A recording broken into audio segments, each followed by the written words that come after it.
Эшектин этин союп сатуу боюнча маалымат коомчулукка желдей тарап, текшерүүлөр арбап кеткендиктен бир күн ичинде мал сойгон кампаны тазалап, эттерди муздаткычка салып бекитүүгө жетишишкен. Бирок буга карабай жагымсыз жыт дале сакталып турат. Жергиликтүү бийлик өкүлдөрү бул жайда эшек багылып союлаарын февраль айынын башында уккан. Бирок текшерүүгө келгенде менчик ээлерди аларды короого киргизүүдөн баш тартышкан. Начальник ПОМ доложить этти. Ушундай эшек сойгон жерди кармадык бар экен деп. Эми сразу комиссия түсүп келип бул жерди көрүп, актировать этип бардыгын, акты жазып, анан кийин начальник ПОМ сразу РОВДга доложить эттир. Ал жактан келишип, уголовный иш козгодук дешти. Бизде бул жер ачык болчу, биз кирдик. Бирок хозяйны жок экен, берде бир бала жүрүптүр, мен ошо берди тейлеп аткан баланын иниси болом деп. Буну якты ачып көрсөт десек, мен жөн эле конокко келгем, мен киргизе албайм деп койду.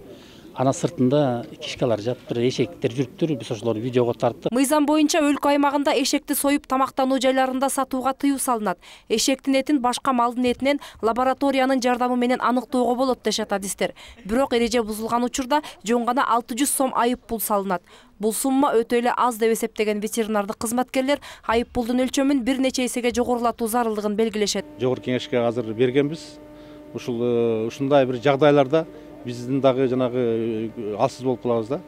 Биз ушул 30 миңге чейин ошо айыппулду көтөргөнгө азыр биз сунуш берип атабыз. Ансыз ушундай фактылар бізде көп эле учурда кезделет да.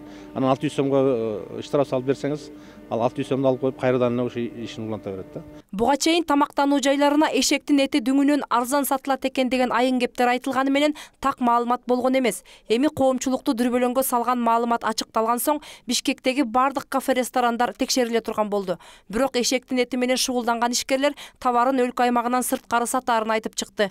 Алар түрк ишкерлери менен келишим түзүп, түштүктөн 2000 сомдон сатып алган эшектерди союп, Гонконгдогу зоопарктын жырткычтарына жиберүү үчүн даярдап жатышыптыр. Бардык тиешелүү документтери бар экенин айтышууда. Чет өлкөгө экспортировать этет.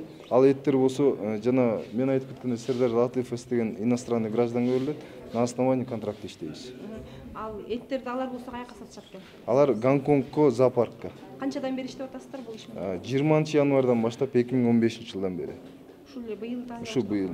Бирок бир дагы эт азыр бүгүнкү күнү отправка боло элек. Эшектин этинен киреше табабыз деген ишкерлер бир аптадан бери каржы полициясында жана укук коргоо органдарында сурак артынан сурак беришүүдө. Ал эми жумуш токтоп калган. Анын айынан ири суммадагы зыянга учурадык дешет. Айрым маалыматтарга караганда түрк ишкерлери менен 1 миллион 800 миң долларга 2,5 миң эшектин этин сатуу боюнча келишим түзүлгөн. Чуу чыгып кеткен соң союлган эшектин эттери муздаткычта сакталып турат. Аларды кайда жиберерди билбей жатканын айтып, ишкерлер нааразы болушууда. 1 миллион 2 миллион долларга контрагыбыз болсо ушул күнгө чейин азыр ана в опасности. Эмне болуп бүтөт? Бул кишилер биздин жанагы жасап койгон ишибиздин ошо эшектерди алгандан кийин ал эшекти ким жейт? Кимге тапшырабыз? Кандайча тапшырабыз? Көптөгөн маселелер турат. Себеби азыр акча каражаттардын баары жумшалып кеткен. Ким телеп берет? Ишкерлер өздөрү жөнүндө тарап кеткен мындай маалыматты чагымчылдык катары баалады.